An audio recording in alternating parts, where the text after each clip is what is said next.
Hello, Craig Huxley from the Star Trek universe and my Enterprise Studios, here in the Enterprise Origins studio, wishing Independence Fleet an incredible quarter century, 25-year anniversary, and also, this is the 10 times that, 250th anniversary of this nation.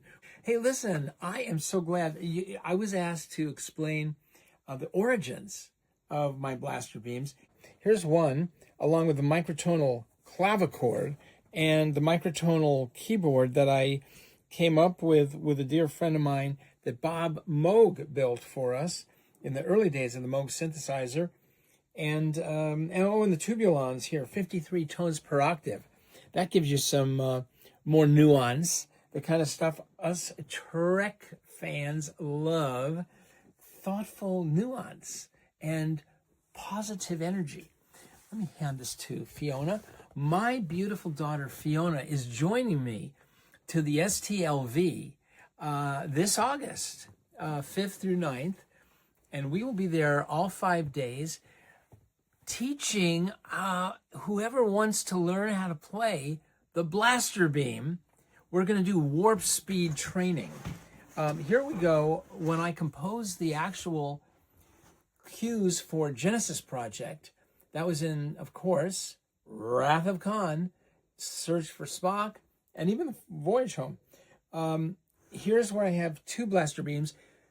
Fiona and I will be bringing two blaster beams to the Star Trek in Vegas. That's going to be mind-blowing, and I think I might be appearing as well on the gala night, and of course in panels, because I go, maybe the only person in Trekland that goes from TOS season 1 and then season 3 again, but I go through TMP featured with the blaster beam. Jerry Goldsmith, the great composer I worked with on a couple dozen movies, he called it his concerto for blaster beam. And he was so tripped out when he discovered what I was doing. I was in my early 20s. I had done all this experimental stuff after being a child prodigy with classical and jazz concertos and stuff. So I was then experimenting and really going deep. Then you can hear it in Wrath of Khan in the very beginning with the Klingon battle. And Jamie Horner was a dear friend who used it in many movies, including Search for Spock. Anyway, come, and if you pass our warp speed training, you could earn a bachelor in blaster beam at the convention.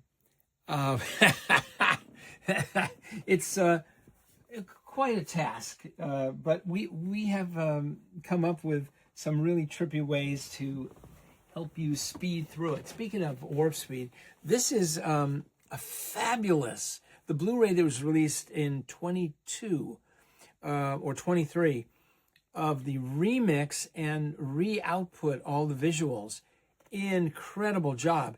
I couldn't believe it, but the brilliant mixer actually turned up the blaster beam and did some really cool spatial three-dimensional things with technology. So that's worth getting. You may know some of these scenes, Operation Annihilate and The Children Shall Lead in season 3. On Operation Annihilate, I am actually the nephew and namesake of James T. Kirk, and my name, Peter James Kirk. I was actually chosen by Gene Roddenberry to be in the show for a next season, and then they changed the time slot to later, and so they changed that plan. But we were having a blast. Shatner and I were having a blast just a few weeks ago, talking about some of the stuff that we went through, including he and I did some of the original cons way back, and then I was his musical director, and also he loves jazz singing, so I would do that with him, and different synth things, and then worked with him on all the 6 movies, those first 6 movies. This is my studio, Enterprise Studios, where I worked with some of the greatest music icons of all time. I was very close to David Bowie, and you can see here little Fiona with me, and she's now my music producing partner. We produce songs for people, and you can see a lot of stuff that I do with her at craighuxley.com. Also, we do a music appreciation course. It's all reachable there. There's Michael Jackson. That movie has broken all expectations. I know some of you are also MJ fans. I mean, that music, which I actually sound designed and played on some of the great songs, such as Billie Jean, that music has withstood, the test of time. And I'm so glad to be part of these worlds that do have positive meaning.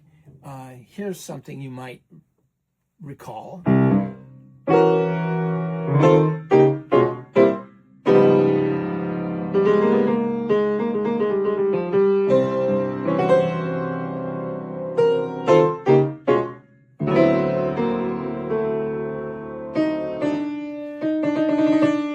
So I hope I see some of you at the STLV in August, and I really am amazed to learn about Independence Fleet. I think it's a fantastic group, and I want to learn more about it. So a story about when I was working with Shatner. Some of you are writers, and movie scripts. One of the great scripts, music by Jerry Goldsmith, who came in to replace the previous score, and he only had 10 days to do it. And so he wrote the music to the script Chinatown. And this may be, you might see the connection here. In Operation Annihilate, for budget reasons, my buddy Bill Shatner, still a good friend, he played my uncle, my father, my uncle, my father, my uncle, my father. Chinatown joke. Okay, live long and prosper.